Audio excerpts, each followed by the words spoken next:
Welcome back, everyone, to this week's episode of Booking the Territory, the Unprofessional Wrestling Podcast. For today, covering a very eventful, monumental episode of WCW Saturday Night on TBS from July 6, 1991. It's eventful because this is the episode that we found out that Ric Flair was done in WCW, at least until 1993, which we have a few years to go before we get there, Doc.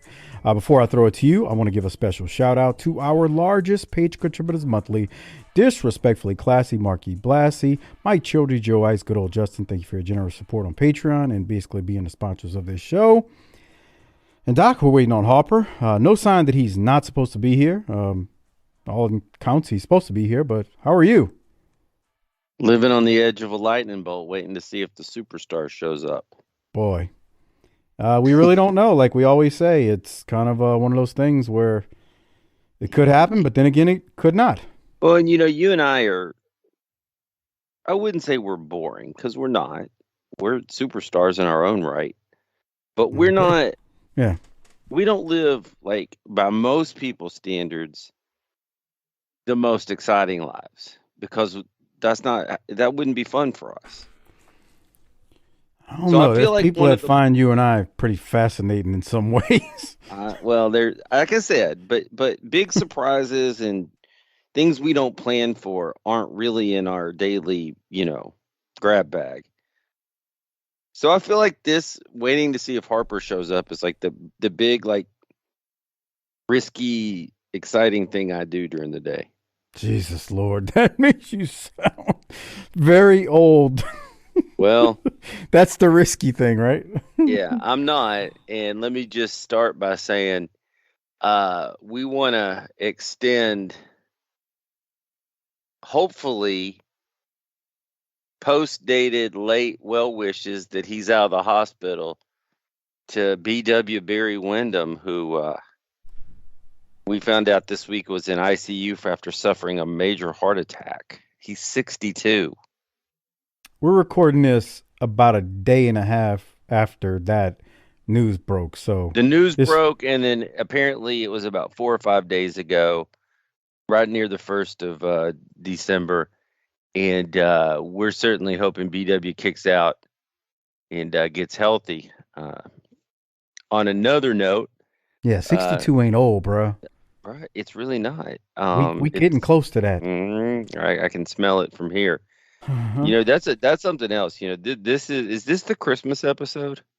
No, I'm glad you said that. This episode drops 10 days before Christmas. So this is 10 days before Christmas. Okay, so as everybody is getting ready for Christmas, y'all need to look out for each other, man. BW's in the hospital. Mike recently lost somebody.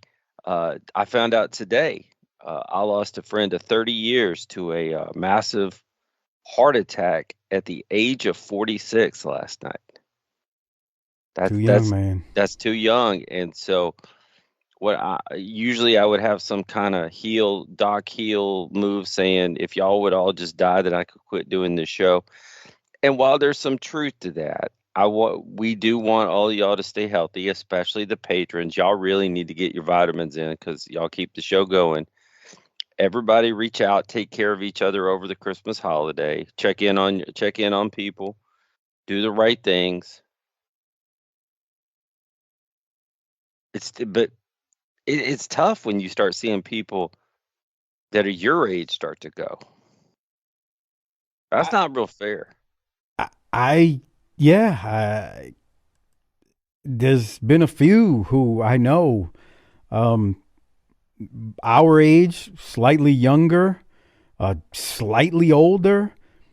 I've had just several, and I've lost 2 cousins in the last year. One of them was 52, and the other one was 45.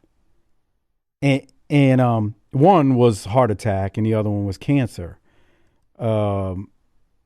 It's weird, man, because you start hitting that age, and you like, boy, JR used to have that saying when I listened to a show years ago, tomorrow's not promised.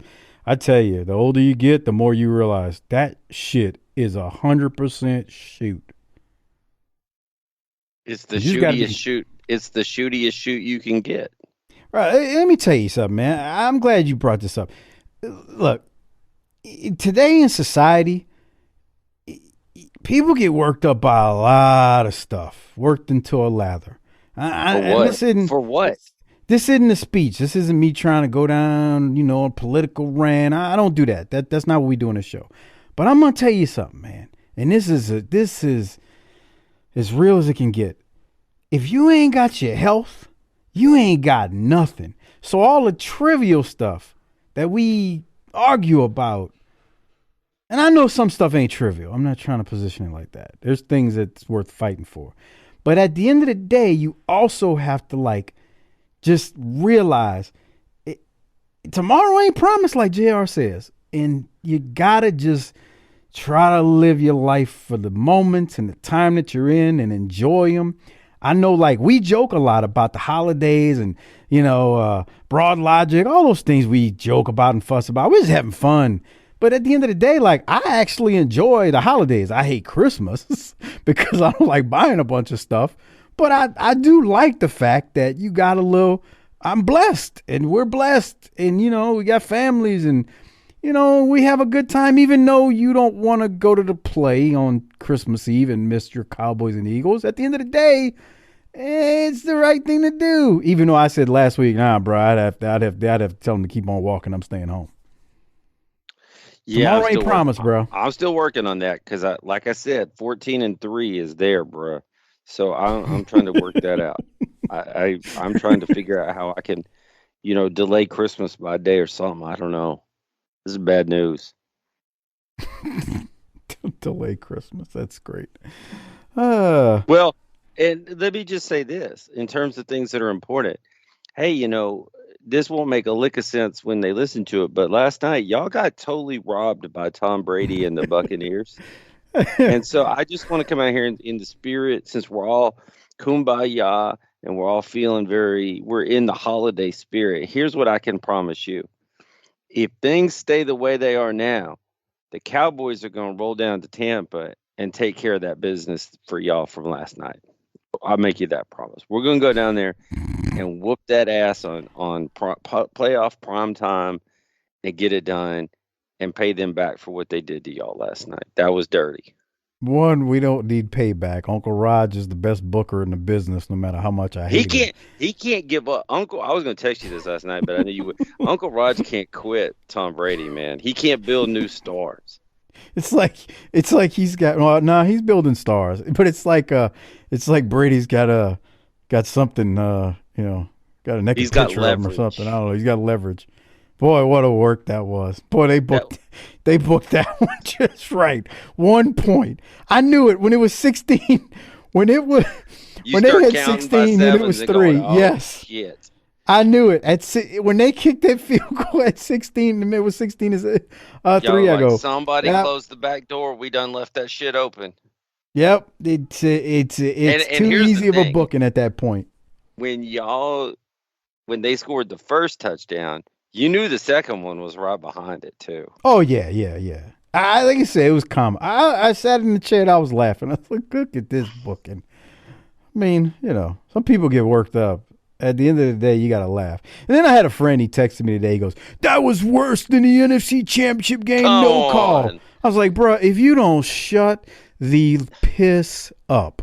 One, you got robbed from probably winning the Super Bowl because that Patriots team that won was not good that year. Two, this is a regular season game with a 4-8 team at the time. It ain't worse. It's nothing. It's a regular season game. I'm like, you a Saints fan. You ain't doing shit with Andy Dalton. Right. What do you mean it's worse than the no call? I'm like, dude. And I ain't saying that Andy Dalton's been the reason y'all are bad. I'm just saying y'all ain't going to win nothing with him. Yeah, he ain't winning nothing significant. Come on. So I guess we'll see if the old Cowboys, because if form holds, they would travel to Tampa. Now let me ask you, because you like to be, you're actually in some ways, sometimes a little bit more positive about the Cowboys than I tend to be off air. I come on here and it's like, We've never lost a game. I'm like Tully and Arn going, well, we didn't lose. Look at the tape. We didn't lose when they lost. But in real life, I'm always like, something bad's about to happen. I walk around in fear. I got a rosary bead I'm rubbing all the time. What do you think I think the people out there would be interested. Do you think the Cowboys have a legitimate chance this year of competing for a Super Bowl? Define legitimate, because that's kind of, I don't know, bro. There's too many. Final Four. That's tough. I see him having trouble getting out of the divisional round, depending on how it all stacks up. Because Who do you think is their problem? well, Philly's a problem. I know you don't want to hear that. I would assume that them and Philly would end together. That's assuming that it's Philly and Dallas for a chance to go to the Super Bowl. Outside of Philly, the NFC is pretty weak. So That's what I mean. They've got a chance to. The problem is they're not going to win a division, so then you got to go on the road twice. Right. So then you gotta go to Tampa, and then depending on if the division winners win, Well, I got to throw out a special shout out to my dear good friend Half Pint, because his team went out there and did absolutely no favors for me, and just let the they just basically went out there and played the Eagles last week and gave them 60 minutes of relief.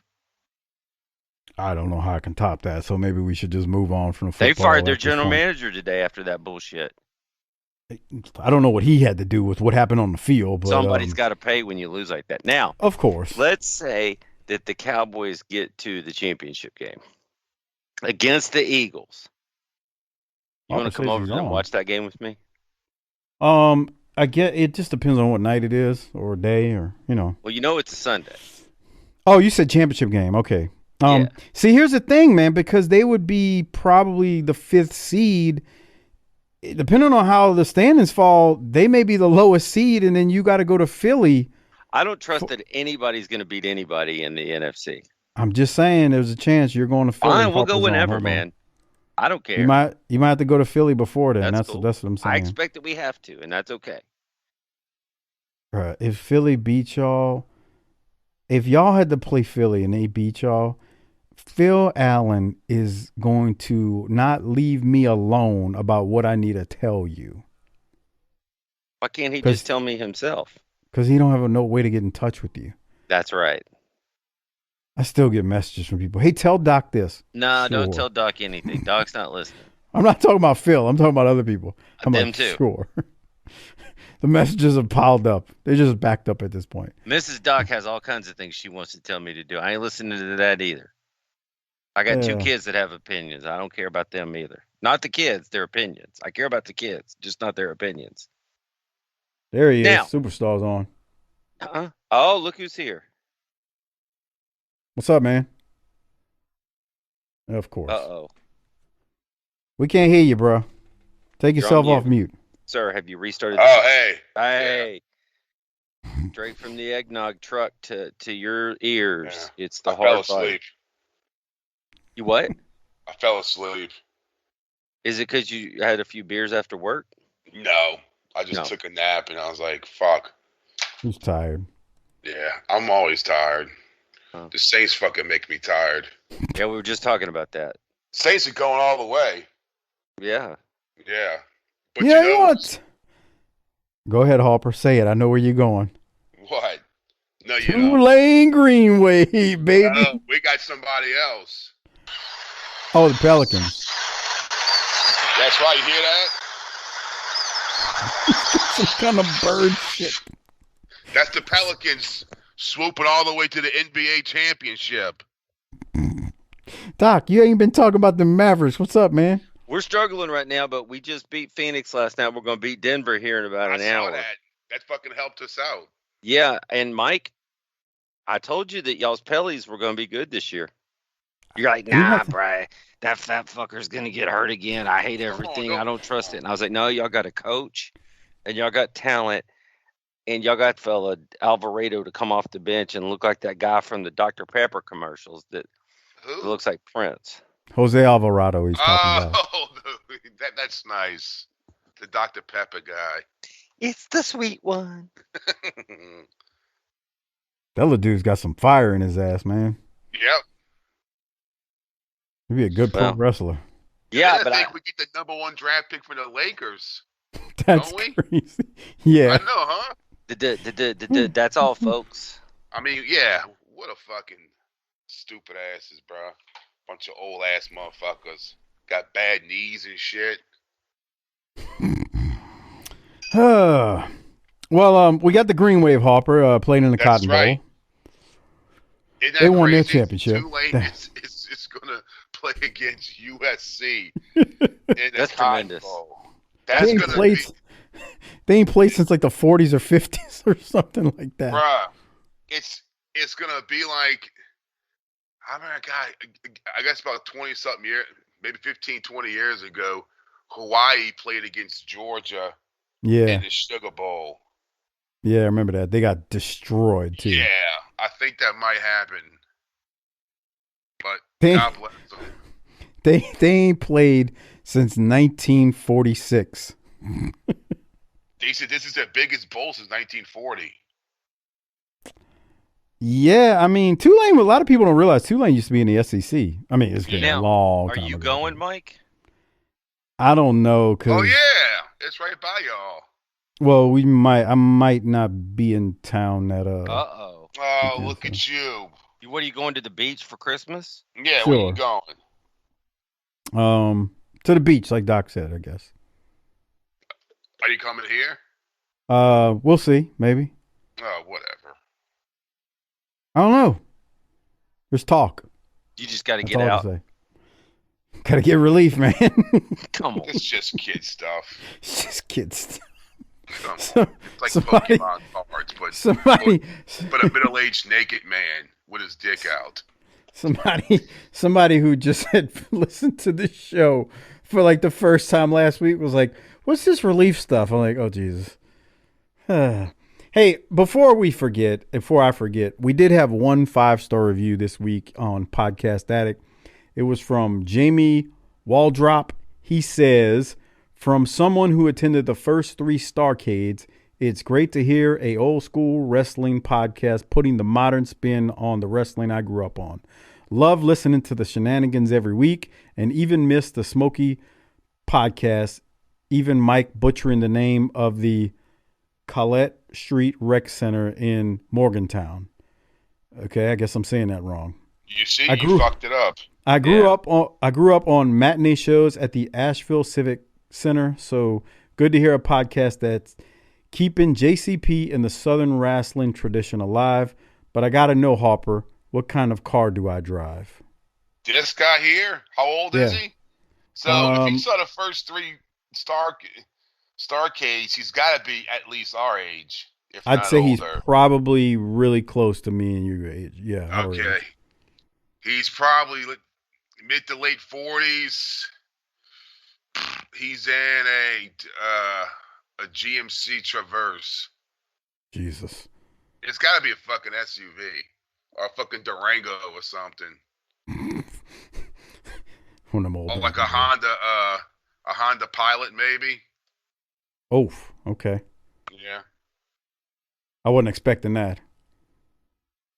Oh, Yeah. well, let's see. Well, I He's like from the that GMC area. Traverse. yeah. Yeah. Or maybe a Silverado. Yeah. Silverado crew cab it's got to be black, right? Got to be black. They come in one fucking color apparently. Anything Oh, but a Dodge, man. You ever notice the guys that drive Dodge trucks are assholes? A Dodge. Well, I you don't drive a know, Dodge, Doc. Mike? See, I get I- that. I think I don't know, man. There's a lot of jackasses in Texas that drive pickup trucks. Oh my God. Stop. I thought I was gonna make everybody mad, but now you just made everybody mad. I mean, I drive a truck and I live in Texas, so I could just be talking about myself. I mean, Jesus. that's anywhere. That's true. Yeah. All right, Doc, what other flips and dives you got before we dive into I just a want to know very one more eventful- thing before we get into this, because it's kind of, we're getting close to Christmas. Is you've been shoveling in that eggnog yet? No, man, I told you I ain't had that in a few years now. Really? The That Pennsylvania Pennsylvania Dutch? I need to get some. Dude, it's Bruh, too rich. I found some in my trunk from last year. You found some in your trunk from last year. Yeah. Was it opened already? No. But Sealed. fuck, I still ain't drinking that shit though. Fuck that. What should we ask next, Mike? I mean, how did it just end up there? Yeah. I probably bought it and forgot I bought it, and it's just fucking rolled back there or something, and I never saw it. Wow. Okay. Yeah. I bet you that sucker's nice and seasoned now, man. Sitting in that hot vehicle for the last. That's. Ugh. And I mean, it's been sitting in the trunk in swamp ass. Yeah. Oh. Jesus. That's disgusting. All right, before we get into the... Would you rather drink that eggnog? Oh, God. I'm trying to think of a good equivalent. Oh, I thought you were about to really go where I thought you were going to go. Okay, how much money would it take for you to take a shot, a big pull off that eggnog? $1,000. All right. I think. Did you throw away the eggnog? No. Okay. If we could verify this somehow, that would be a good way to. Maybe we could create some sort of account and raise some money for charity, Mike. Yeah, to the Chris Harper Foundation. The Doc Kids College Fund. Yeah, the Doc Alcoholics State University. Oh my God! All right, sure. Yeah. I don't want to talk about this show because I'm gonna get mad. I can tell you right now, I'm gonna be angry. Okay, well, let me take care of some business real quick, and then we'll talk about it, and then we can get angry together and cut some promos. Real quick, Ronnie I, thanks for bumping up and going annual as far as being a patron goes, and I just want to give everyone a reminder, as we said a little while ago, there's 10 days until Christmas when this show drops, so tell your lady or your man or whatever you enjoy being with that you want the gift, the BTT's Patreon from Santa this year. That's tinyurl.com/PatreonBTT.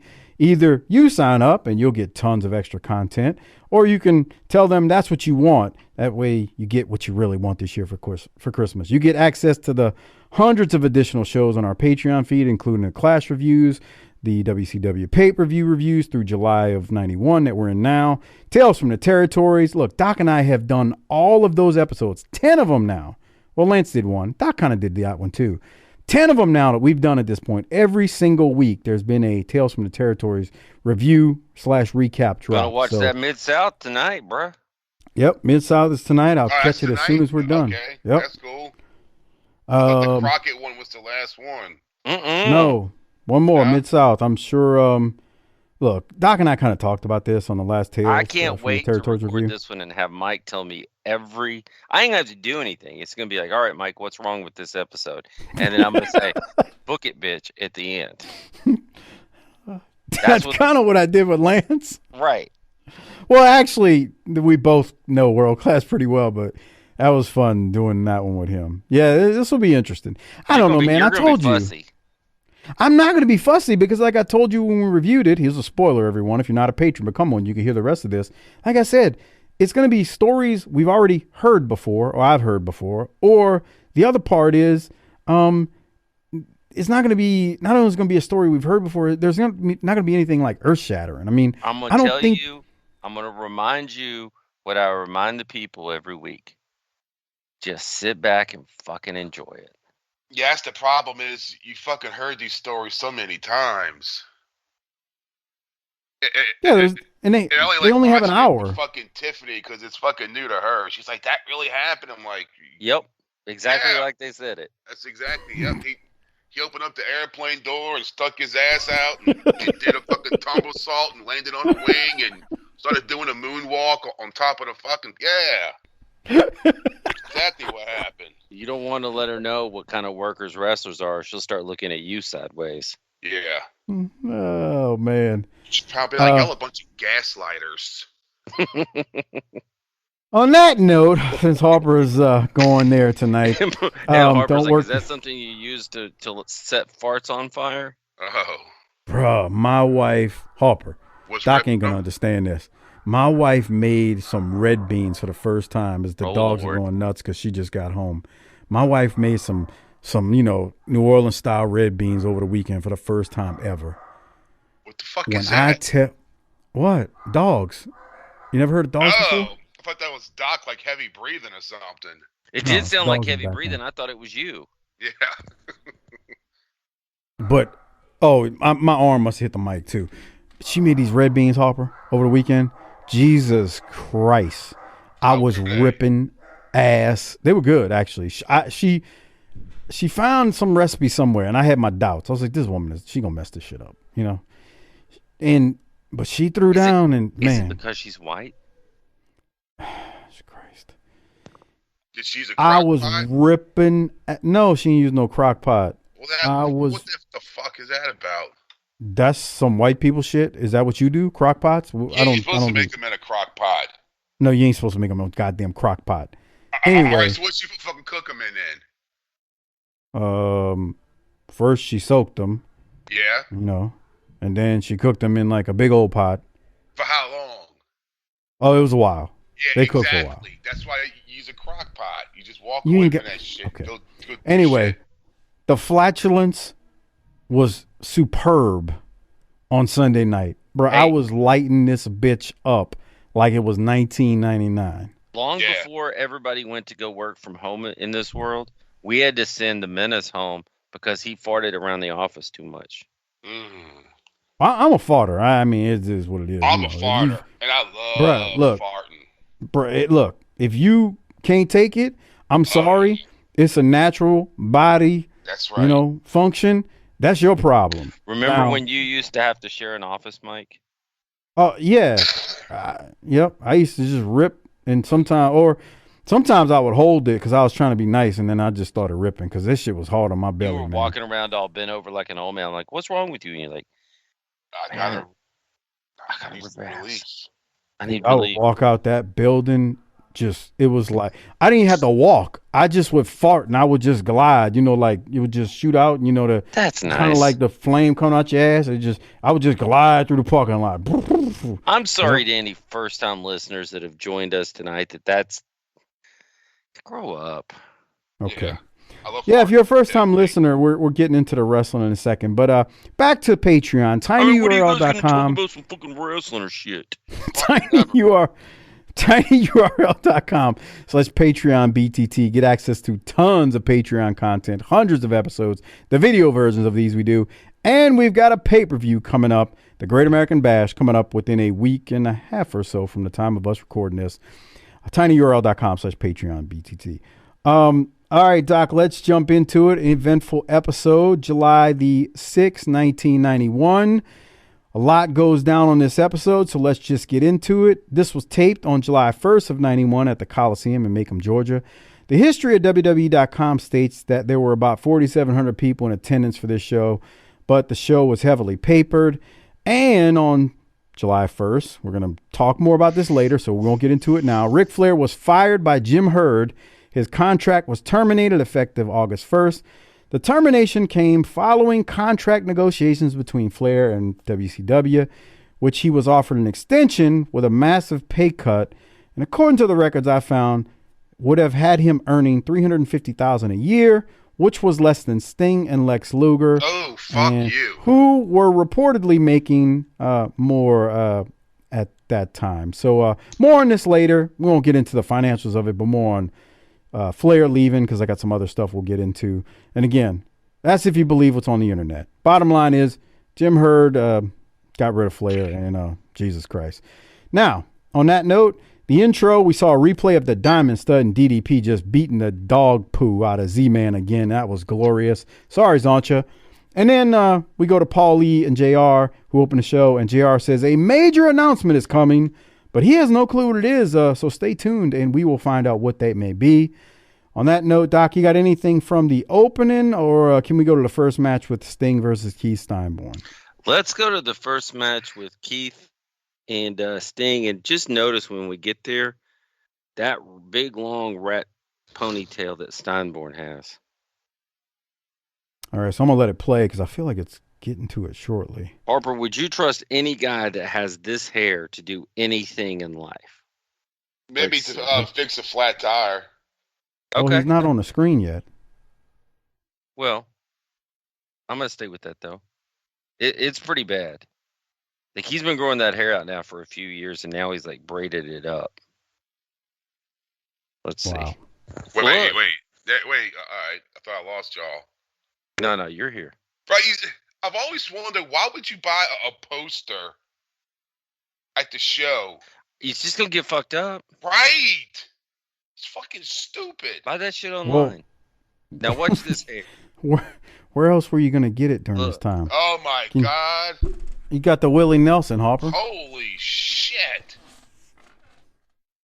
We've seen this guy before, though, Doc. A bunch. He's been on for years, but that hair is that's man. He can use that for a fucking weapon. You choke somebody with that, huh? Yeah. He's a bass player for what was it? Confederate Railroad. Well, Doc, they don't go long. Sting's going to hit the Stinger Splash and then a Scorpion Deathlock, and he's going to win. At 418, he uses the ponytail. Let's go to 418 then and see what's going on there. Does that hurt?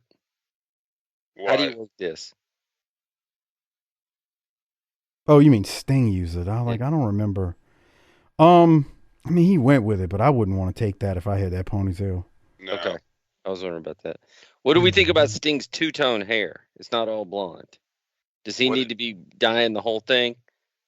He's paid more than Flair. Maybe he should buy the whole box of peroxide. This is trying something different. Yeah. We're trying to make you the star here. Let's get on it.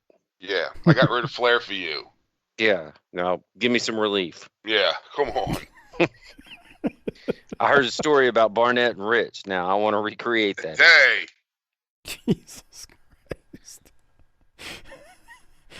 Oh, I fucked Flair so I could fuck you. You know what I'm saying? Oh, come my on. God. Come stop. What's wrong with you? Told you I'm in a bad mood about this. Man. All right. Well, Sting wins. Like I said, Scorpion Deathlock.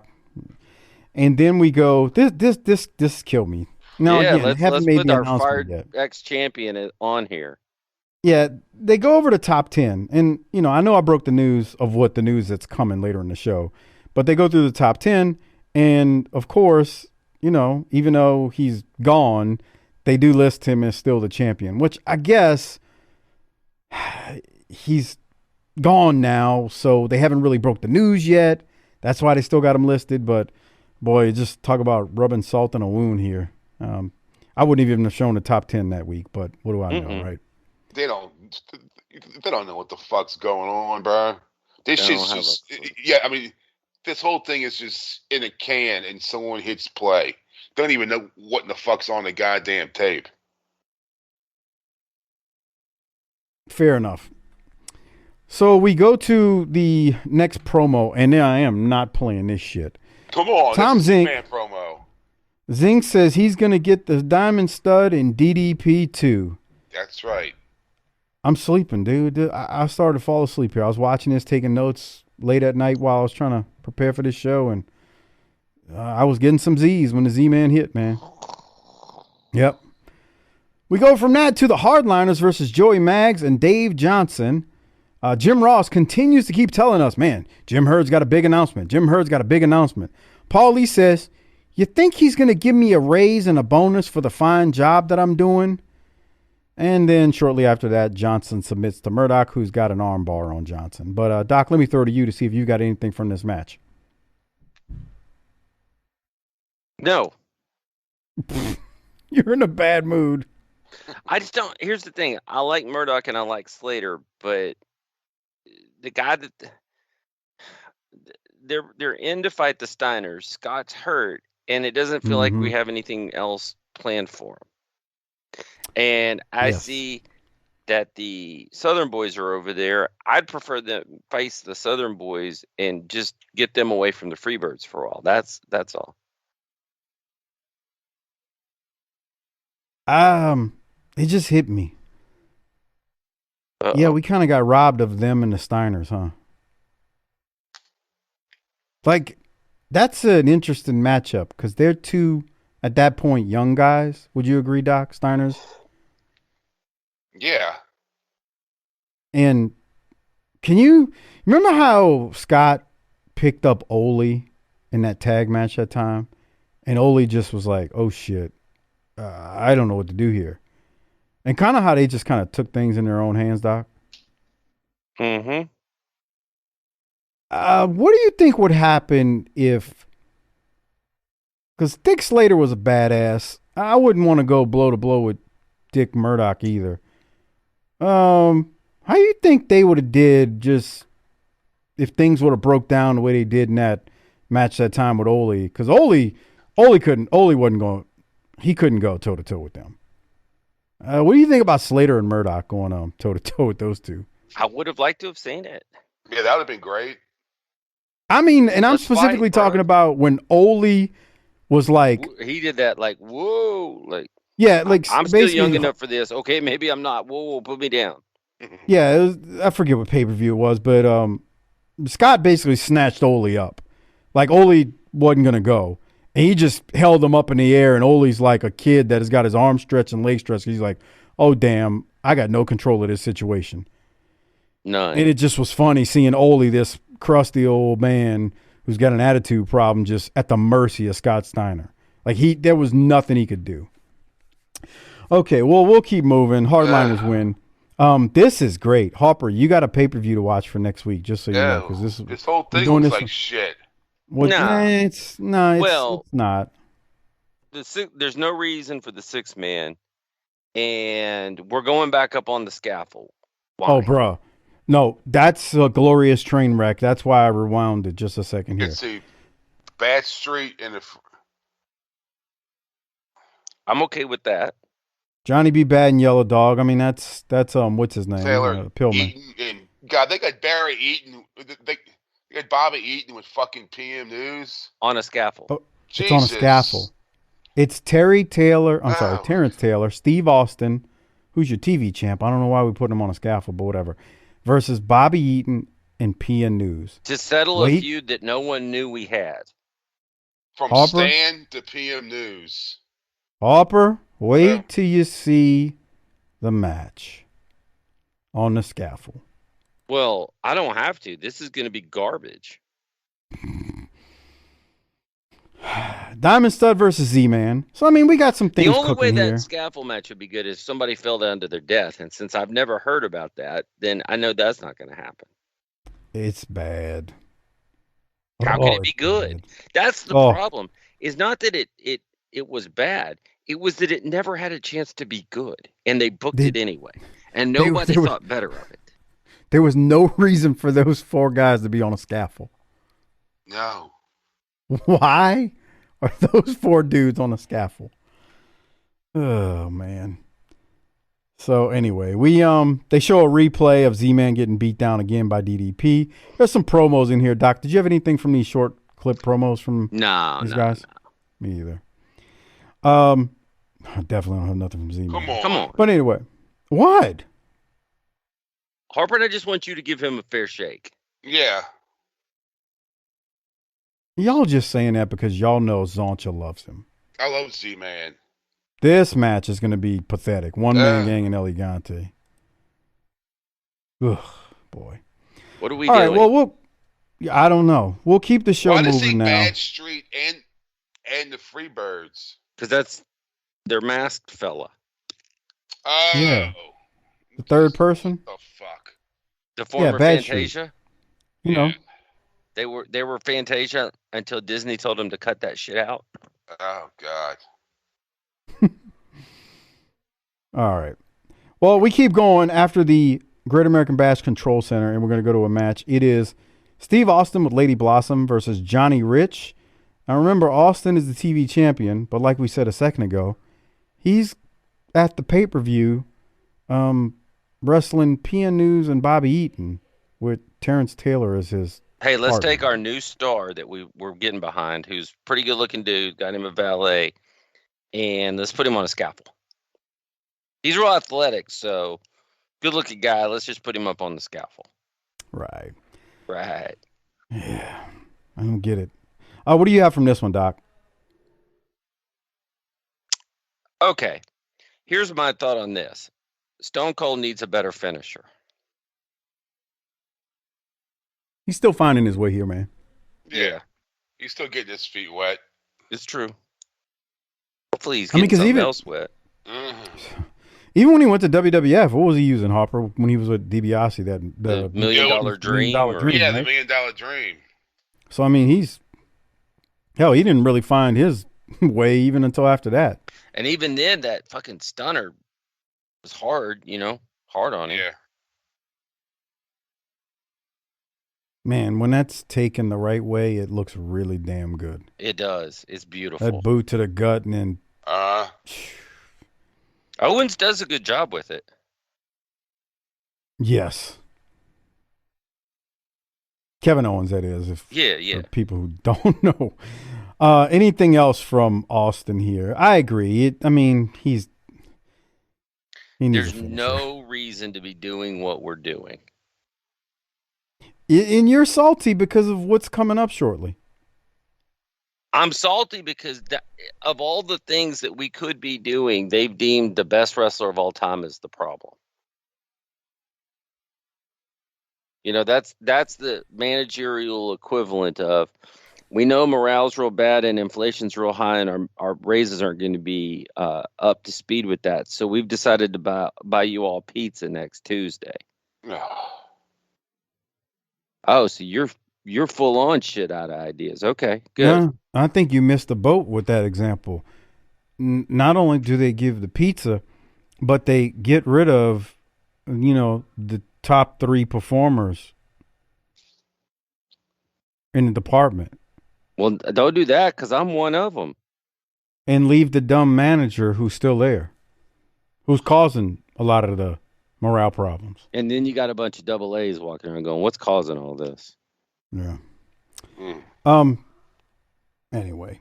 All right, Doc, any other thoughts on Austin? Because I do want to play this next promo because it's the first. All right. Because this is... Harper. Okay, so Harper, just keep in mind, we're getting rid of Ric Flair so that we can have more time and money dedicated to this bullshit. I remember these fuckers. Here we go. Hi kids, I'm Todd Champion. This is Chip the Firebreaker. We're the WCW Patriots. And Chip's got a special fire safety tip for you guys, so listen up. Hi kids, my fire safety tip for this week is don't play with matches. I know you've heard it 100 times, but your mom and dad were right. Don't play with matches or you'll get burned. Oh my God. Bro, the only thing matches were good for when I was a kid was playing with them. Oh God. Jesus Christ. Hey, don't blink. They're going to be champions soon of something. That's all I'm going to say. Fucking Dumb and Dumber out there with their promo. Well, this is like after Desert Storm, so yeah, America. I think we're still in Desert Storm. By the summer, the shit was over with. It only lasted a fucking. Oh, that's right. That was they got their freedom real fast. It was later when it took them longer.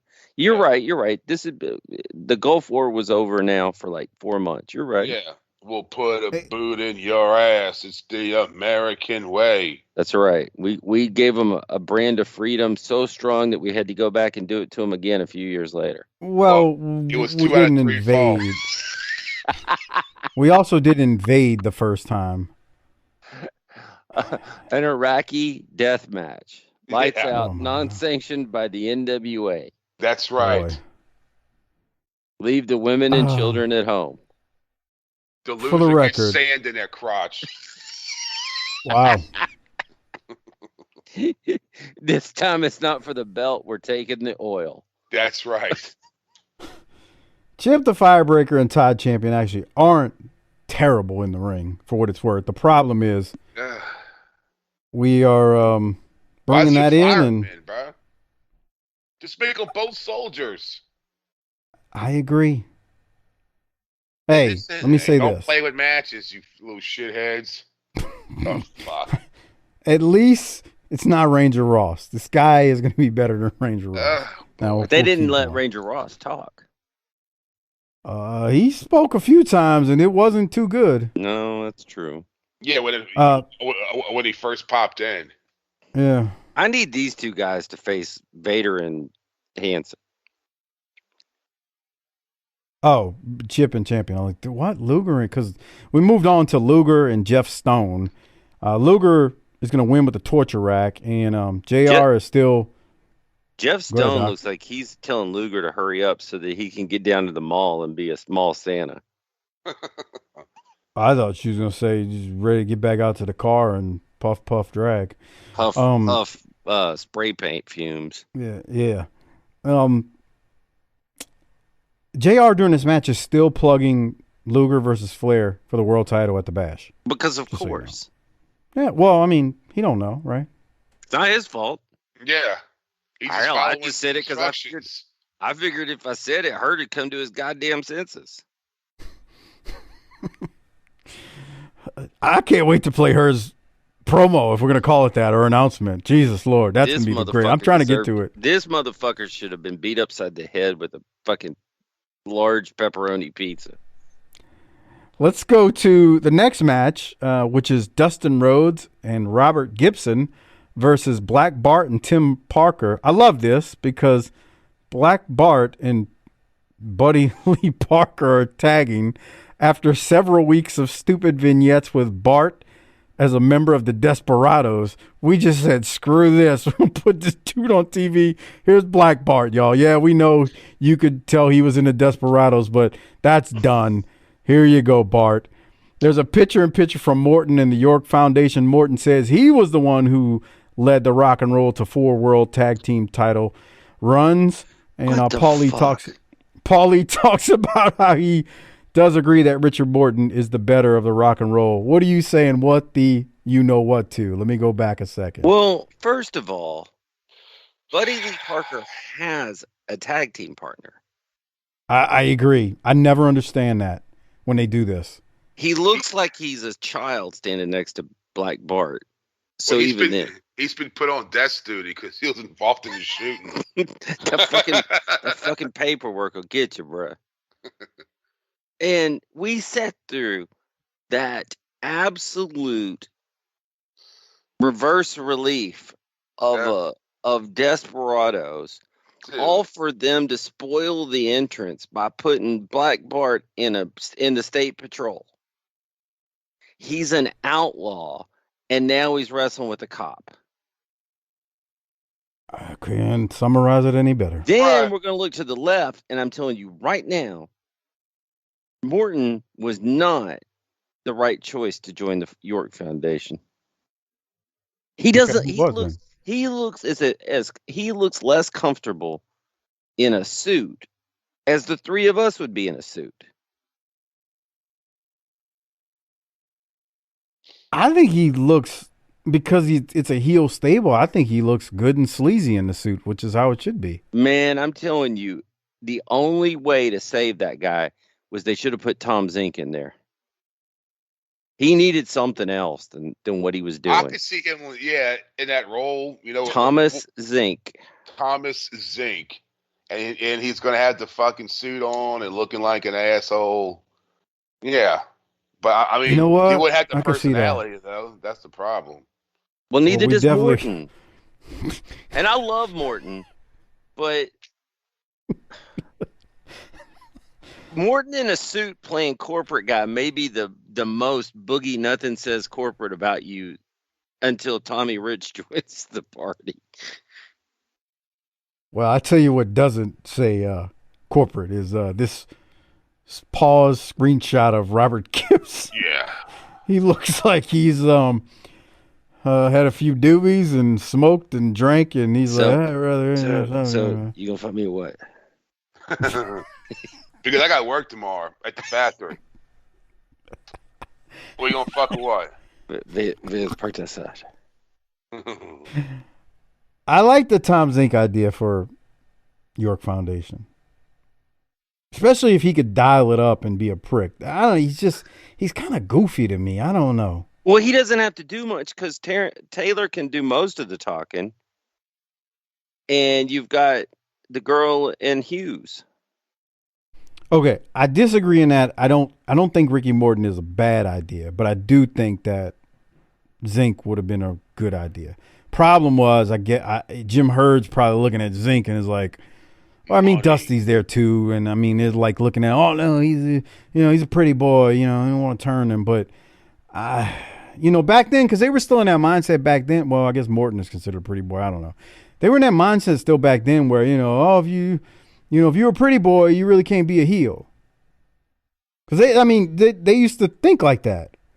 And then it got to be where, wait, hold on. The clean cut guys, that's the one that are heels now. But I know what you mean, man. Buddy Lee Parker is not that short. Black Bart is a decent sized man. So maybe let's send Buddy Lee Parker out with his normal tag team partner.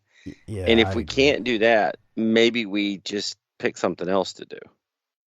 I can tell you, but the last 20 minutes, it just looks like a fucking costume contest. There's a really strong point being made right there. We're trying to G.I. Joe guy and a fireman, and there's a fucking cowboy and a cop. It looks like the ad for like Party City. And now we're gonna give Vince Flair, so we're gonna win because he's too old. We're gonna get to Flair shortly. Any other thoughts on this actual match, though, Doc? Man, Dustin and Robert win. So I got the Brow on my fantasy basketball team, and he just left the game with flu-like symptoms. He's got to go powder that taco split tail between his legs. Yeah. Come on, it's probably chafe. What do you think 1 point will do to his scoring average? Okay, what are we doing? Wash over time. The match? Oh, I don't give a shit about the match. Fuck that. Okay. Well, Dustin is going to hit the Bulldog on Buddy Lee Parker, and then Gibson comes in with the spinning toe hold into a bridge. Nice bridge. Victory. I like that finish. I mean, yeah. Hey, now he needs help getting up.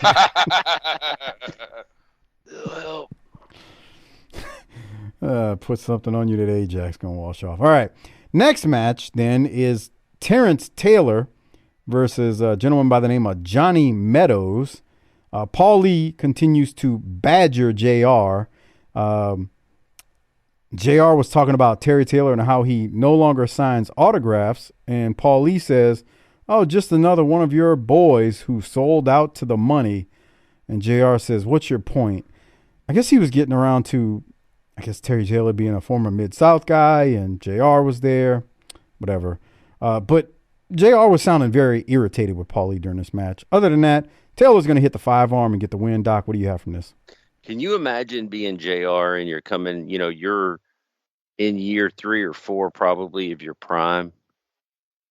You got to deal with Paul Lee trying to learn how to do this the right way and taking shots at you and just you're like, I'm operating at peak JR and you're in learning mode still. I bet there was legit heat lots of times. Paul Lee was just doing his job. He's like a kid out there. It's funny when you listen to it, but he's really like a kid. Like he's just badgering JR. But also, it's like, JR's from the South, Paul Lee's from the North. You got to get some rhythm going, and it's got to be hard for JR because, like, he's operating on a different speed. Yeah, I mean, he's peak JR during some of these pay-per-views too, man. It's like, Jesus. So did you catch Morton looking at that computer during the match? That's the first time he ever laid eyes on one of those. That's what I was going to ask you. Is that was the first time he'd ever looked at a computer? Yeah, 100%. Okay. Was it the last time? I'd be shocked. He's probably like Cornette, never used a smartphone. How many suits do you think Morton owns at this point? Probably right now? No, right here. 2. Got a black and a blue one. Well, that's gray. Yeah, it's got a gray one. Got 3. There. Okay. What's the most amount of suits you've ever had in your wardrobe at a time, Doc? Probably 3. 3? Harper? I got like 5 or 6 of them. Damn. Jesus. High class Harper. Wow. Bro, I get to the point where, like, okay, someone's getting married, and, like, I don't even fucking with it. I just go get one, even though I got some in the closet. Look at Mr. Moneybags. Now if you go to K&G.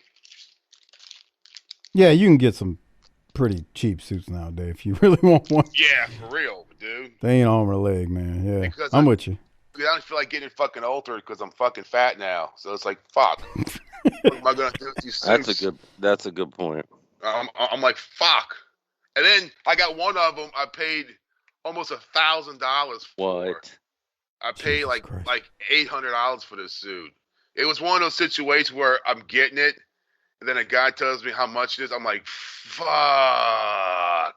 But I said, fuck it. Mm. Yeah, it looks nice. It's a I bet. suit, bro. It fucking looks great. Fucking nature boy, hard buddy Harper. Damn. Yeah, I mean, he's going to Michael's in Kansas City No and shit. Yeah. This suit costs more than your house. Wow. I never expected that tonight, but here we are. No, man. He's a fucking fashion plate, too. Yeah. Wow. Always an enigma. Well, Jesus. Taylor's getting a reaction here, unlike most of the people on the roster these days. I've said it a bunch of times. He's over. Let's put him on a scaffold, too, because people really are getting into him. Right. So Exactly. Yeah. Fucking Exactly. scaffold match for no fucking reason. Why Steve Austin and PM News and what the? It's like they just put like names in the fucking bowl and just fucking pull them out for the fucking matches. no, the bad part is they spent time thinking about this, and this was the best they could do. Yeah.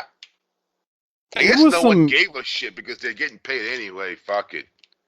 I equate it to almost Harper. You know how you got them indie shows where, you know, this guy, we don't know if he's coming. It's just low budget, low rent, bull crap turds. So, and yeah, they just. Oh no.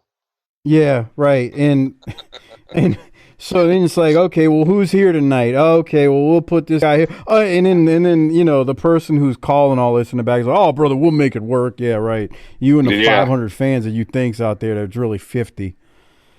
Never seen that before. Yeah, right. Okay. Yeah. That's what it's almost like. Oh, we got this. Well, let's just throw these guys together. They got good chemistry. No, they thought you put them on a scaffold. What do you mean? It's just dumb. Anyway. It's just kid stuff. Yeah, it's just kid stuff. All right, so here's what's coming up. So first, they do go to Tom Zink and Joe Kazana for their match. And then cut away. They knew what they were doing because they're going like they're going to do the intros, and then they're like, oh, this is Mr. NyQuil, the Z-Man, who's about to make an announcement, so we can't do this right now. We got to actually do something 10 times better or worse, depending on how you want to look at it. So that's what I'm about to play here. So Paulie and JR, well, let me just hit the audio. Here it is. Thank you, Jim Ross, and hello, wrestling fans. My name is Jim Hurd, and I'm the Executive Vice President of World Championship Wrestling.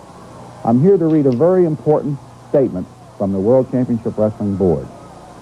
World Championship Wrestling is saddened to report that after extensive negotiations with Nature Boy Ric Flair stretching over the course of nearly 1 year, the parties have been unable to arrive at a mutually satisfactory contractual relationship.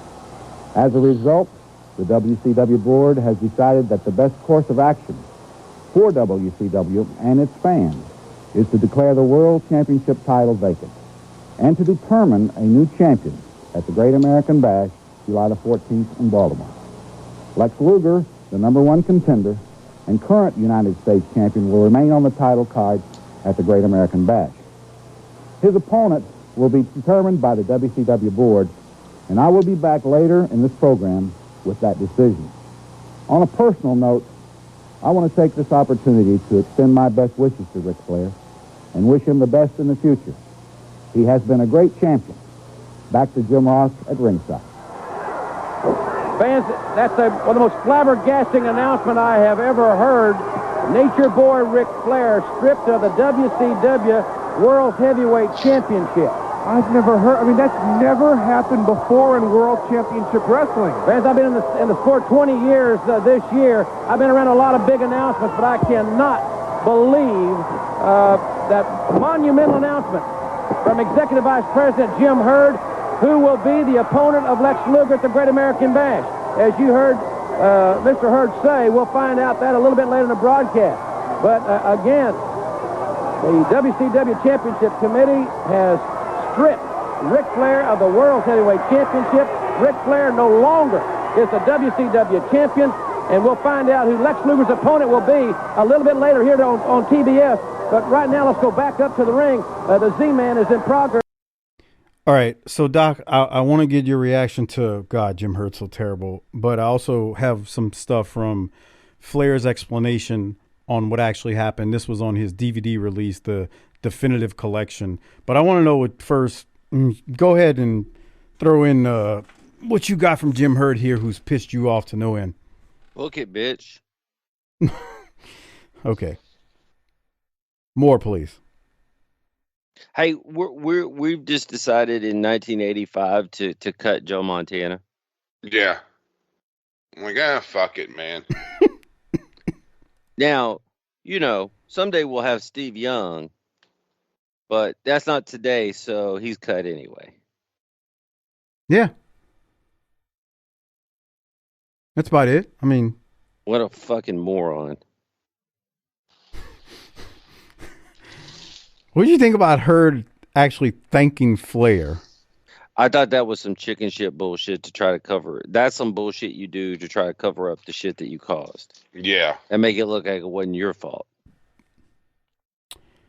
So, what else you got from Herd's promo or announcement here, Doc, before I go into a few things that I have that I wanted to tell y'all? No, I think it's important to see what the other side of this, because we all know there's no way to slice this that comes out positive. That's why you get people yelling for Flair starting at the next pay-per-view. We want Flair. Agree. So here's a couple things. One, back when Flair was still doing his show with Mark Madden, I think Madden asked him a question about this, and Flair claimed that he almost went to the WWF 5 separate times before this, before he finally left. And he claimed that the reason he just couldn't leave was because of Tully, Arn, and Barry. He didn't want to leave them behind. So that was something I wanted to mention. Now this is a pretty lengthy paragraph, but this is going to really put into context, or it gives Flair's side of, away from TV. We just heard what Herd had to say. He's given the corporate spin, I guess you would call it, right? Just the basic bullcrap line. Here's what Flair said. Flair says in his Definitive Collection DVD, Jim Herd lied to me about my contract. Then he called me in Daytona and said, I want you to lose the title. They wanted me to lose the title to Lex Luger. I said, no way. You promised it to Sting. Jim Herd went, I don't care what I promised Sting. I said, I do, and I'm keeping my word to him. That's what Flair said to Herd. We had spent all this time building Sting up, and he was ready to be the champion. I just said, I'm not doing it with Luger, and that's all there is to it. I said, I'll be more than happy to send you my contract. He said, you're not holding me up. Flair said, I'm not holding you up. I'm holding you to your word. And I had already had an opportunity to come up here again. He was talking about up here again being New York, WWF. He says, I called him back and I said, I'll tell you what I'll do. He's talking to Herd now. I'm not waiting to Baltimore but I'll fly home from my vacation and I'll come to TV in Columbus next week and I'll lose the title to Barry Windham. He said, well, why Barry? Flair says, because Barry deserves it. And Herd then said, let me think about that. So I got on the plane, left my family, flew to Charlotte, packed my bags, and he called me on the phone and said, just forget about it. I'm sending Doug Dillinger over to get the belt. Flair said, you better send a check for $25,000 plus interest because that's how much deposit I've got on the belt, which at that point Flair hadn't gotten back. Hurd then told him, according to Flair, fuck you. And I said, it ain't fuck me, it's fuck you. That's Flair telling him that. Then I called Vince. Doug knocked on my door. I said, sorry, Doug. And Doug already knew. Doug and Flair were friends. He said, Doug said, I didn't like Jim Hurd either. Nobody did. So I called Vince and I said, I'm ready to come. And he said, really? And I said, yeah, I got the belt too. So that's the way it went down. So Hurd, obviously he's not going to air dirty laundry on television, but that's how it went down. And I'd heard this before. I had to reread it again. I knew he wanted to drop it to Sting. He didn't want to drop it to Lex. And then his thing was he was going to drop it to Luger and then, drop it to Barry. And then Barry could then drop it to Luger at the Bash. But Hurd, he wouldn't even do that. Like, this is just dumb. Like, they would have been hot potato in the belt, but just do what the man wants to do if you're not going to have him anymore. You created even more stupidity by holding the belt up. I don't know, Doc. This is why you don't have pizza freaking managers running the second biggest company in the world at the time. Well, in America for sure. So I worked in pizza longer than I worked in fast food by a long stretch. And I got almost as many stories about pizza as I do about fast food. So we're talking about the Pizza Hut or Domino's cooler now too, huh? I'm just kidding. For real. The Domino's cooler walk in is a real place. And I have never met a pizza manager, owner, franchise owner, district manager, regional manager. You have it. This should be booking wrestling. Now, I'm going to say something that may surprise everybody here. I think Flair's wrong. Oh, you got to explain why you think Flair's wrong. As PN News and Tim Fry is going to wrestle in the background and News is going to win. But continue, please. At some point, if he quit the booking committee, I think he gets a say in who he drops it to. But if they want to drop it to Luger, he needs to drop it to Luger. Now, I think here's how the world works, and it's not on Twitter. Hurd's also wrong for not coming to a better solution and getting into a pissing contest with Flair. But Flair going, well, I promised to Sting a year ago. Well, things change. It's business. It's wrestling. And maybe Luger's been hot too. And I think Flair kind of misses that. Is that Luger was over as a motherfucker for it. So he probably has some personal feelings with Luger. Some personal animosity back then. Now, none of this should have escalated to where it's escalated to and allowed her to just basically pour gasoline and light, not take the firebreaker's advice and light a match on the whole thing. I think one of the things is Walmart, the fat Walmart ladies dancing in the background. I think one of the things you're also forgetting here, though, is so I agree there's some stuff with Flair that you're like, wait, well, we know you promised a Sting, but Luger's hot. I don't know if we can really go that route. You got to remember, too, though, that, Hurd wanted to repackage Flair at this time.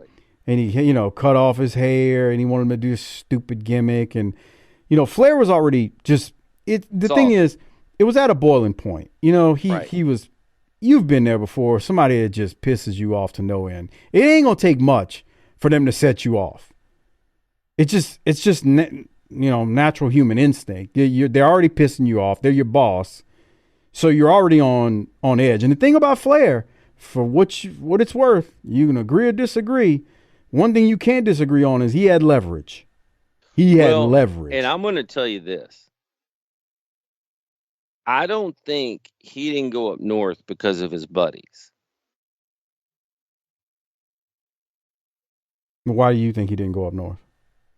Well, Before this, you mean? That's clear, Okay, yeah. so Flair calls it self-confidence issues, right? He always mentions that, right? I've heard him say that before, yeah. That's because he's an old man from the wrestling business and has undiagnosed anxiety. Oh no. Which is why he drank all the time. Part of the reason why he drank all the time. And then, as he said, got hooked on taking Xanax to go to sleep. He said this on his recent podcast. And I'm just saying, I mean, like, he has anxiety. And I bet you self-confidence / anxiety he wasn't sure he knew he was a big fish down south, of course, but he wasn't completely sure he could go be that guy up north. I know he could. You know he could. We all know he could. And he did.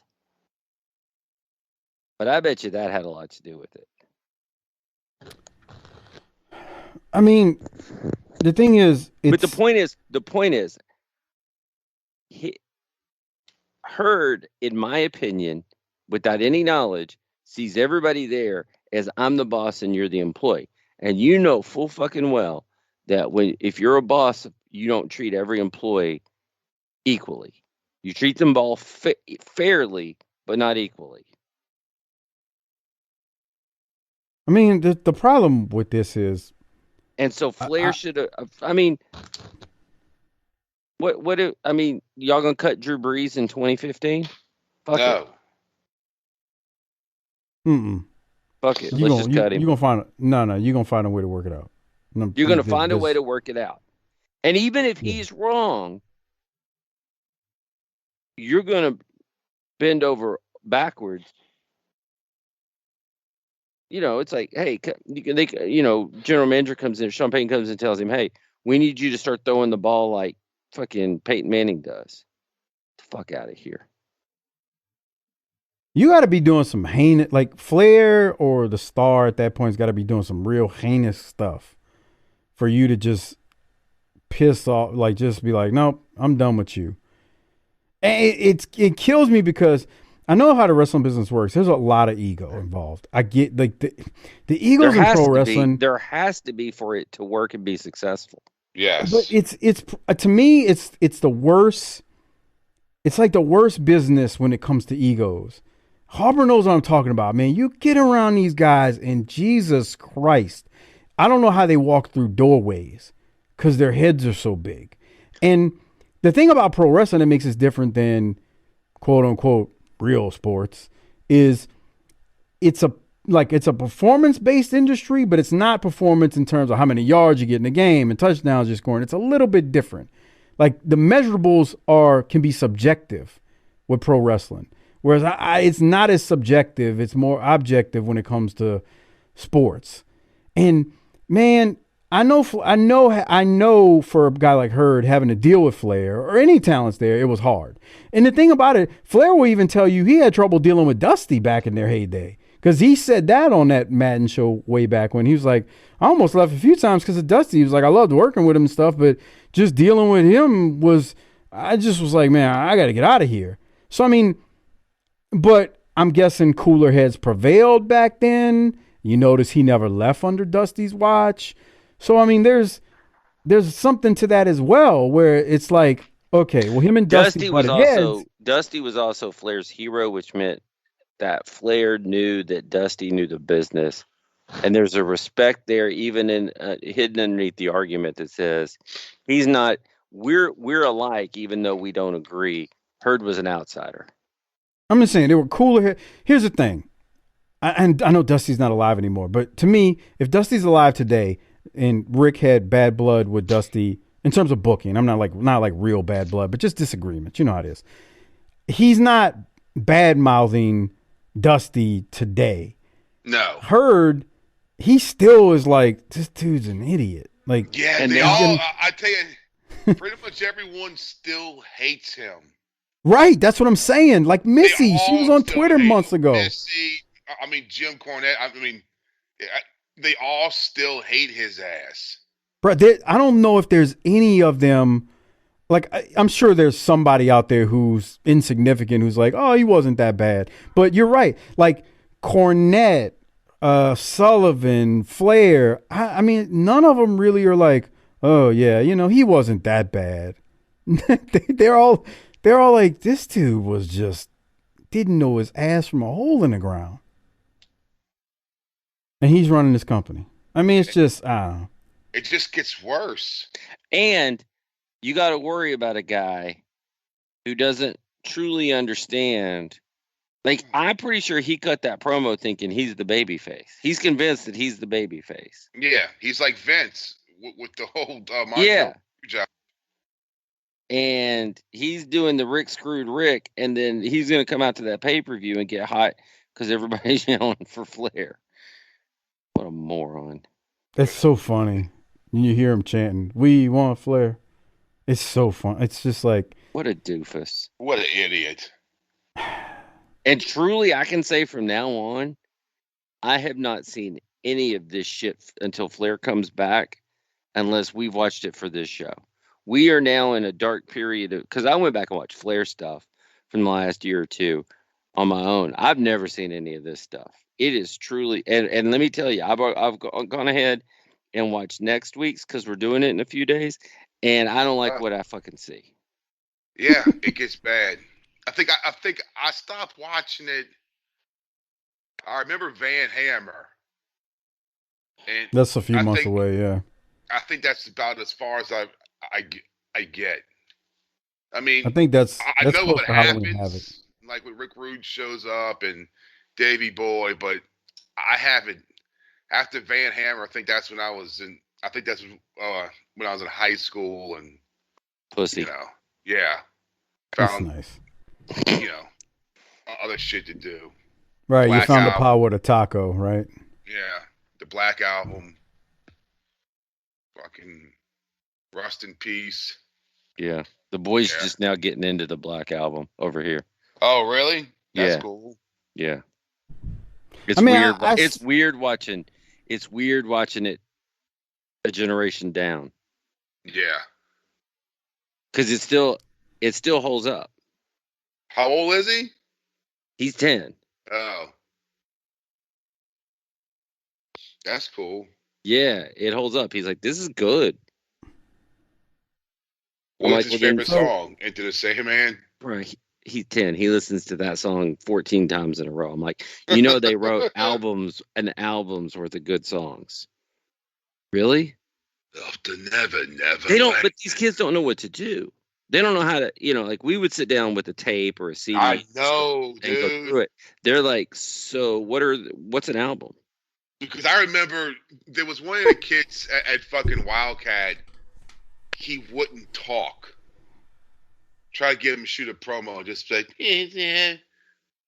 And so Luke said, look, I want every 15 minutes, we're going to rotate people out, and you're going to sit in the office and talk to Jet about fucking anything. Bring up anything. What's his favorite food? What's his yada, yada, yada? I remember asking him, I said, what's your fucking favorite, your favorite fucking band? He says, Red Hot Chili Peppers, right? That's his favorite band. I was like, well, who's your favorite guy in the band? I was like, what do you mean? He couldn't name one guy in the fucking band. I says, what's your favorite album? I'm like, what the fuck?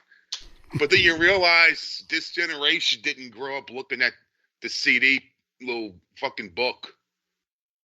They just hit the little thing on Spotify and went on about their day. Man, I knew where they recorded it, how long it took them, how long it was between the recording and when this shit came out. Oh, they recorded this last year. Damn, what was I doing then? Right. I mean, you know who the bass player was? Oh, this guy. Okay, this guy came back. Oh wait, that was a bass player for Ozzy. Now he's with them. I mean, must have turned heel since the last time. This is the last record. Yeah, I don't know. I mean, I could tell you this. My kids have a little something, but I worry about that. So the other day, my daughter got on the Skype call with Mike. Mike, was that fun for you? It was great because she said, "What do you think they do to monkeys in Malaysia?" And she said it just like that, didn't she? Yeah. Yeah. Kid's got talent, I tell you. Yeah, she's got a little something. My kids have a personality, but we have talked about kids that we see that are like, dude, are the and not trying to be mean, are they special needs? Because I want to feel bad. What?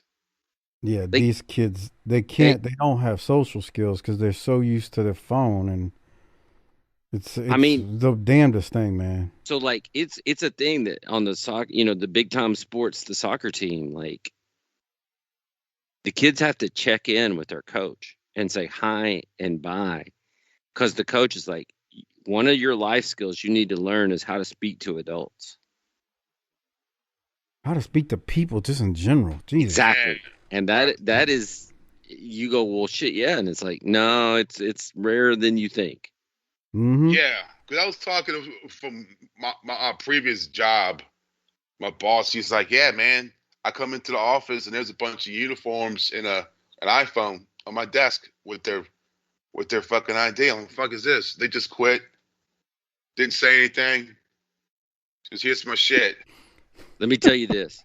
And that's because they don't know how to fucking like look someone in the eye and say, hey, Right. It's not working out. I'm going to work here instead. And, thanks for the opportunity, yada, yada, yada. They have no idea how to do that.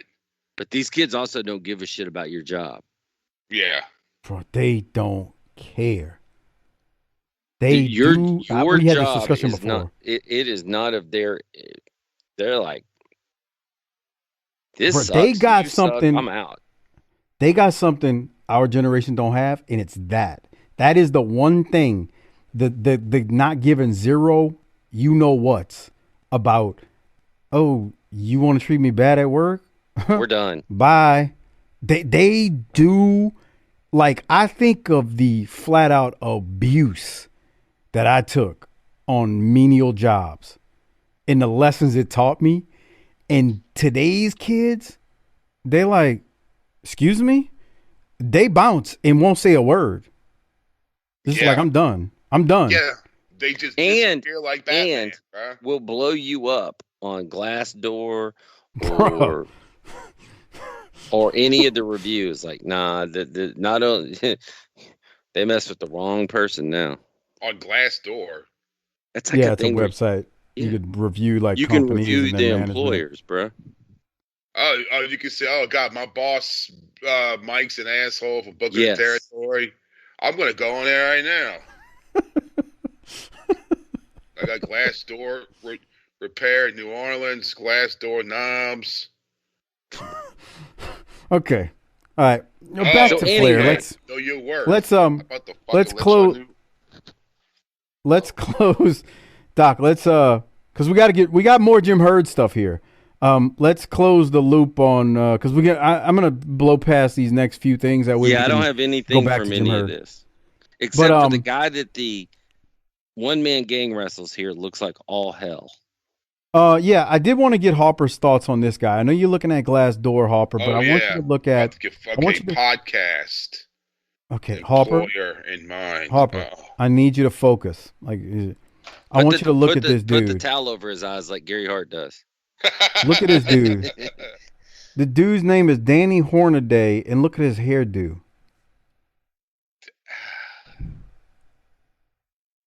He's going bald back then, huh? Just shave your head, bro. It's not that hard. They had clippers back then. Back then it was. You got cancer. Yeah, I mean back then it's like, what are you, a Nazi?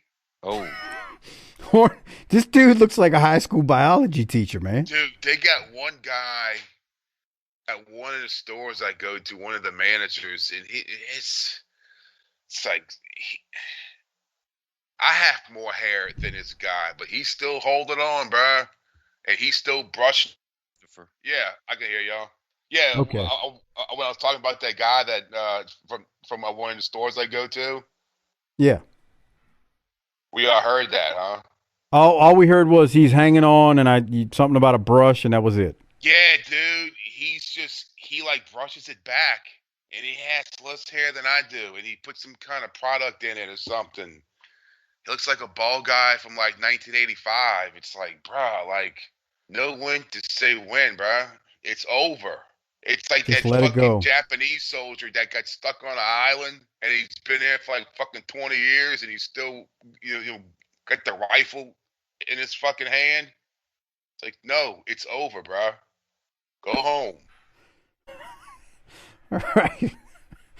Well, this guy's hairdo is something else. Like I said, it looks like a biology teacher. Before the match, we had a couple things going on. Johnny B. Bad was cutting a promo on Yellow Dog because they're going to wrestle at the pay-per-view, and then Johnny B. Bad beat Chad Floyd. Sullivan and One Man Gang cut a promo. Sullivan was talking about the lady of the third eye, and he does some weird other talking in tongues, and he tells Elegante that the One Man Gang is the only true giant in WCW. And then One Man Gang defeats Danny Hornaday here. Elegante does come to the ring after Gang wins, and he's got a barber bib on and some scissors. And Elegante hits Sullivan from the back and cuts some of Sullivan's hair. For what? Yeah, riveting stuff there because Why? they cut his hair the week before. Elegante. Oh yeah. This is fucking stupid, Michael. Hey man, I'm not writing this Hey, but TV. Let's start reviewing like I don't know, Christmas specials. This is so bad, dude. This is so bad. Okay, first off, 91 ain't been that bad. It's bad right now, and fucking Rick's gone. I mean, there's some bad stuff. Here. He's cutting Sullivan's hair. Sullivan just happens to stay still until he can cut a lock of it. Oh, he's got a barber bib on. Jesus. Mrs. Doc's in here trying to distract me. She took all her clothes off and she's walking around the room. Hey. Well, put us on mute then and go do what you got to do. What's up, girl? None of that happened. So he's bald. That's nice. That's even better look for him than that dumb hair. Is that you know who he looks like? An asshole. You know that video with the fucking the guy with the 8-ball jacket and he's on a subway and he beats up those two black chicks that are fucking with him? No. You know what I'm talking about, Mike. No, I don't. Oh, fuck. Is it a commercial? You're saying a video. Like, what the hell does that mean? It was some video that was on YouTube and bouncing around where it's this real tall guy. I think he was Latino, and he's still wearing the old school 8-ball jacket. And these two black chicks are fucking with him. Like, look at you with your old ass jacket, you fucking broke bitch or something. And they slapped him in the face, and he just and fucking drops her. I have no clue what you're talking about. Oh, bro. Come on, Michael. I don't know. Doc, do you have any idea what he's talking about? Mind, then. No, I don't know. I'm going to look it up. I'm going to do what you do all the time on this show. When you start asking me questions and then I'll say, DM Harper, you're like, I don't care no more. No. Like, it was just some shit someone got, like, on their phone. Yeah, it was just something that went viral. Right, exactly. Oh, like a TikTok. Twisted Tea guy fucking can. A TikTok? No, not a TikTok, but it was just a fucking video. Yeah. I thought all videos were TikTok. Are all TikTok's videos? All Rick Steiner's matches end in belly to backs from the second rope, and he's going to win here and defeat Brian Jernigan Jr. I'm going to look this video up as soon as I'm done, just so I can tell Harper, yeah. Jim Herd is going to make another announcement shortly about who Luger is going to wrestle for the title at the Great American Bash, and JR says stay tuned. We'll address that shortly. Rick Steiner wins. Doc, any other thoughts before I go to Jim Herd's second announcement of the episode that we just have to hear? Just play it. That bad, huh? All right, so coming off of everything we heard a few minutes back or a second ago with Jim Herd, here's his second announcement about how they're going to deal with the title now that Jim Herd decided he's done with Flair.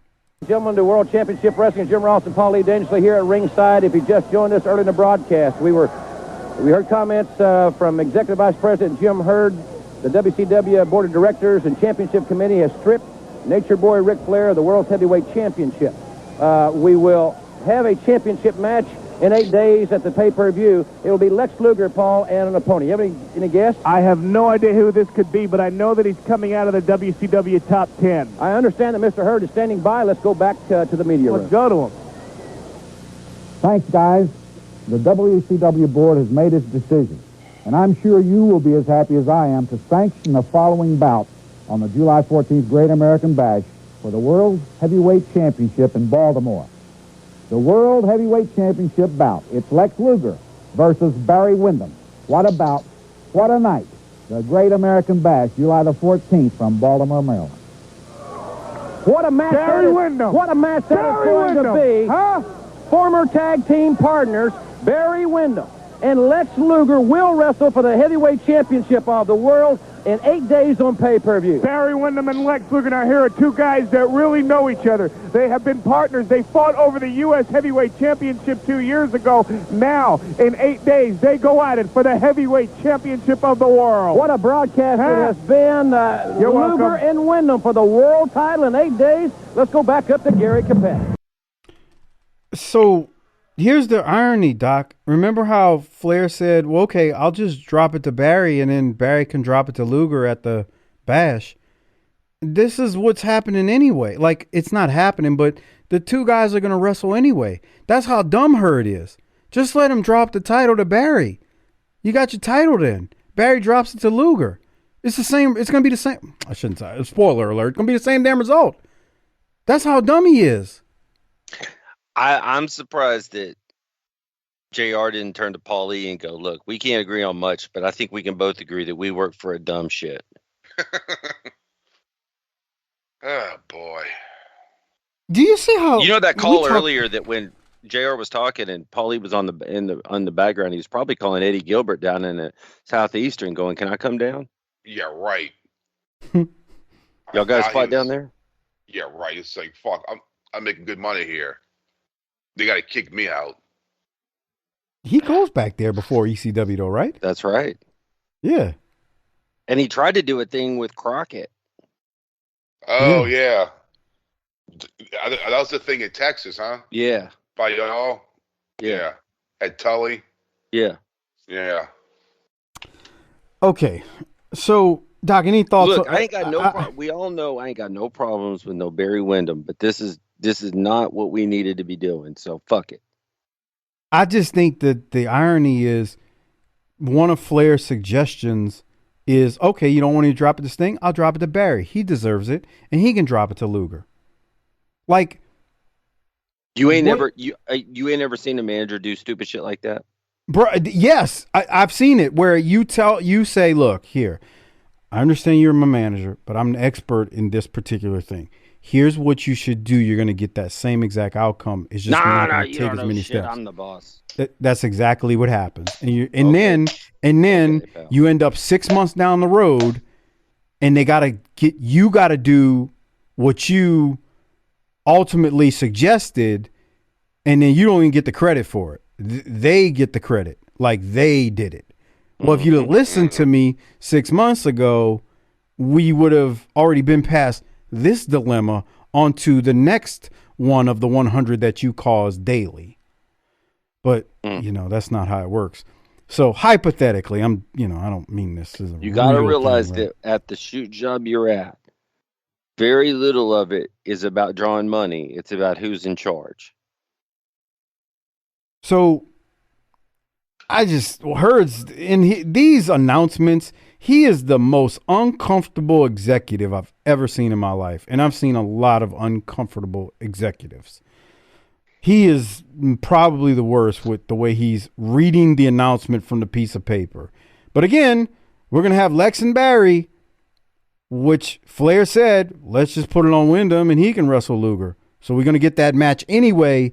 But this time, we're going to have to go get a title. And wait till you see the damn title that they have at this pay-per-view.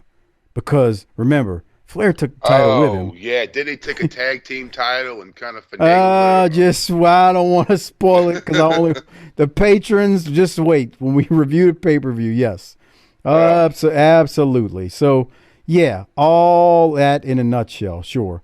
By the way, we didn't talk about this, but in late July, Bobby Heenan does show up and does the promo with the WCW World Title, the big gold, I should call it, on WWF. And then it was not until September the 9th of 91 that Flair did appear with Heenan on TV, I think on Primetime Wrestling. Let me keep going, Doc, because I don't think anybody else is interested in this Diamond Death Drop. That was a hell of a move off the rope, though. But that looked like something that I would never want to take. He was pretty damn stiff with this guy who was called because all his weight's coming down on you. Yeah. He dropped him pretty damn good. I was trying to get to it. Now I don't have it. Yeah, that'd be great if you could, Here it comes. And then we're going to get to Barry Windham's promo talking about Flair. Oh. Jesus Christ. Now look at her. Yeah. The last match on the show is Barry Windham. He takes on Jackie Fulton. Yes, one of the Bobby Fulton's brother. And Barry is going to win. No surprise there. Doc, did you have any thoughts on this match? No. I mean, it's the right thing to do. They're going into this pay-per-view. You need a drop of me saying no. So that way, for the next couple of years, whenever I can't make it, you can just play that when you go. Yes. Got anything? No. How come that no sounded like the last no? And the no before that? No. All right, here we go. So the last part of this Flair. Why is Doc talking about being 17-0 in July?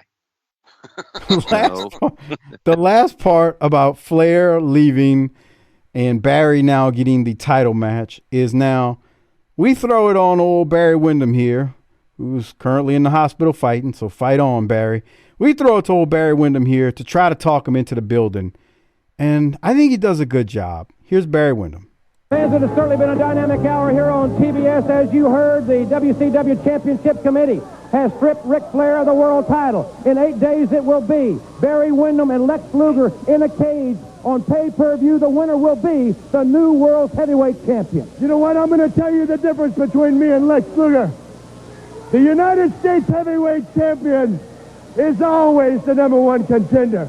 He may not defend his championship every night, but I'm the guy that's got to work hard. I'm #2.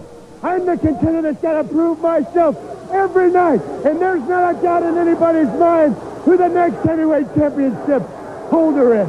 I am after the World Heavyweight Championship, and I'm not going to let Lex Luger stand in my way. I walked behind Ric Flair for 4 long years and made sure that he kept that championship belt.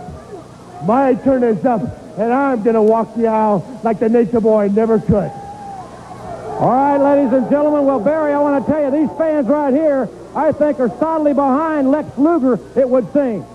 Listen, if you'll open your ears a little bit, instead of being as biased as you always are, they're right here. These people know that I'm the world heavyweight champion, and I can take the belt at any given time. So if you don't like it, lump it. Fans, it will be determined inside a steel cage, exclusively on pay-per-view in 8 days. For Gary Michael Capetta and Paul E. Dangerously, I'm Jim Ross. So long, everybody. That's one of them old-time sayings. If you don't like it, lump it. I thought Barry did a really good job there on that promo. Not Barry's I don't know. Yeah.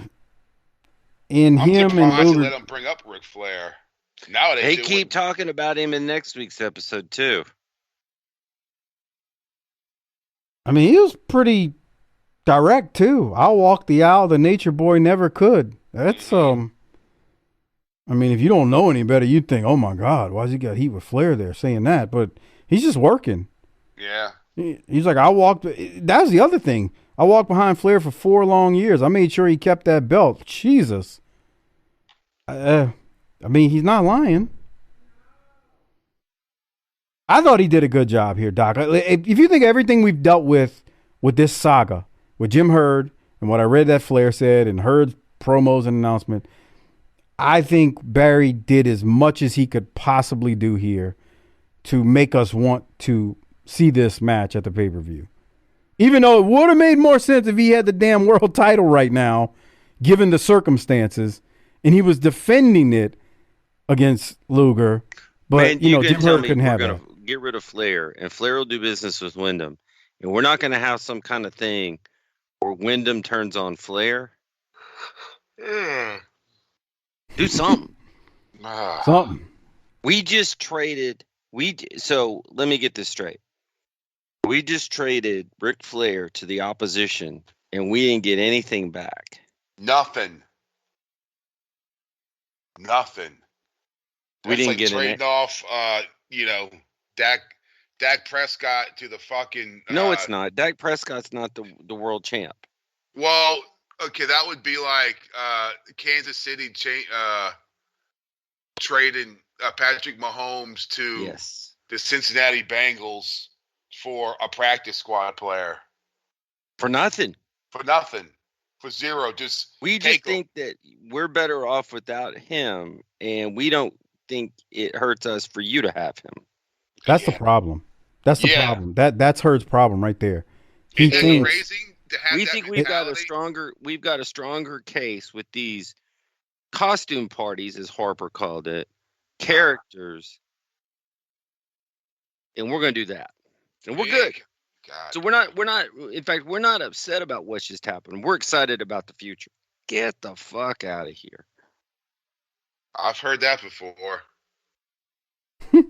Ignore everything you've seen online. Just say, okay. Mm-hmm. Yeah. Bro, if the milk smells bad, it's bad. I don't give a fuck how white that shit is. Pour that shit down a fucking drain. Well, I think y'all done buttoned it up pretty good here with what's happened with Flair and Herd. And, yeah, they traded Mahomes for a practice squad player, which I don't even think you can do that. But apparently you can when you're WCW in 1991. So on that particular note, we do need to rate it and hand out some Rolexes. I do think I know how this rating and Rolex thing is going to go. Or reverse Rolex. I think if there was ever a week for a reverse Rolex, it definitely is this week. Before we do it, remember, become a patron, tinyurl.com/PatreonBTT. We're talking about the pay-per-view that's coming up. You can only listen to the review of ours there on Patreon at tinyurl.com/PatreonBTT. Doc, let's see. Rated first. What are you giving it? I know what you're giving it because Flair's gone. F. Okay. Harper, what about you? But it's the worst one in a while, dude. I'll give it a fucking D to be nice. I got to deal with the fireman and the fucking cop and whatever, the fucking army soldier and some asshole telling kids don't play with fucking matches. And wait, there's next. Ric Flair's gone. Hey, Harper, it was an hour and a half. Yes, and it was an hour and a half. Fuck all this shit. It's a definitely giving it a D. I'm giving it a D like Harper. And the only reason it doesn't get anything lower is I got to give credit to people like Barry Windham, who's trying his ass off at the end of that episode to not make this just a total pile of, dookie. Well, he's a worker, and he's trying to he's trying to make it work. So Rolex time. I'm not giving a Rolex. Well, in fairness, I'm going to have to give it to Barry, but I more than anything want to give a reverse Rolex to Jim Herd for being one of the single most dumb executives of all time. I don't care that he's an old man now. I don't care that he's got his reasons for doing what he did. You just let one of the greatest professional wrestlers of all time leave. You got nothing for it. You got no plan. It's just dumb. You are pathetic. I'm sorry you're old now, but when people who don't get along all say the same thing about you, then you generally are the problem. So reverse Rolex to Jim Herd. Fucking I'm giving fucking Jim Herd a swatch. Remember those? Jesus, those plastic pieces of crap. Yeah, he gets a fucking swatch. Fucking he gets one of those watches from the fucking gumball machines. Remember those? Yeah, those things that didn't work. Got it. Yep. Yeah, Fuck them. but the thing is, this is how they fucked you.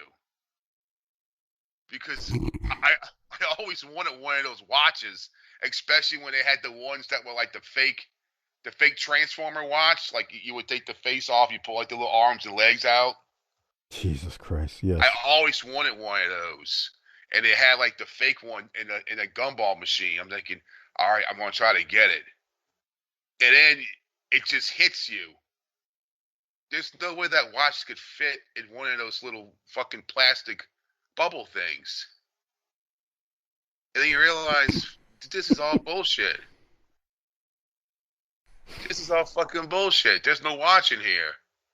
The next thing you know, you're pulling into the Burger King because everything is bullshit. Yeah. Have it your way. Remember those ones with the fucking chicken that had the eggs in it or something? Yes. Unfortunately. They just had those like at Zares and shit. Yeah. Mm-hmm. Jesus. Those were the days. Anyway, yeah, Doc. So so who gets your Rolex? Ric Flair. Who are you giving it? Ric Flair. Ric Flair wasn't even on the show, and he's getting. But he was mentioned. And if you're so good that you keep getting mentioned after you've been fired, that means you get a Rolex. I give mine to Barry. God bless him. And the sad thing is that now, well, no spoilers. What? Okay. Lex gets fucked out of the deal too. Everyone gets fucked. The fans get fucked. Yes. Wrestling gets fucked. You know who doesn't get fucked? Vince. Oh yeah, Vince is fucking like that. This is perfect. The crazy part is when I'm sitting there watching WWF that weekend. Not this weekend because it was after August 1st. And Heenan is on TV with the big gold. I'm like, and he's going, the real world champion is coming. I'm going, wait, what the piss is this? What are we doing here? What are we doing, Harper? Yeah, I remember this. And here's the other thing. What's going on? Yes, that's what I thought because we weren't smart fans. Mm-hmm. Up until now, we've been giving these shows. Let's put this in the picture in the frame. We've been giving these shows high marks the last 6 months. Oh yeah. But now, in 6 months from here, you look over at the Royal Rumble that Rick wins. That thing is star-studded. Yes. That's, bro. I watched one of them, one of the late 80s ones. I forgot when it was, not too long ago. And every motherfucker coming to the ring is built like a fucking Chevy Tahoe with arms. They're all and they're all WWE legends. They're all Hall of Famers.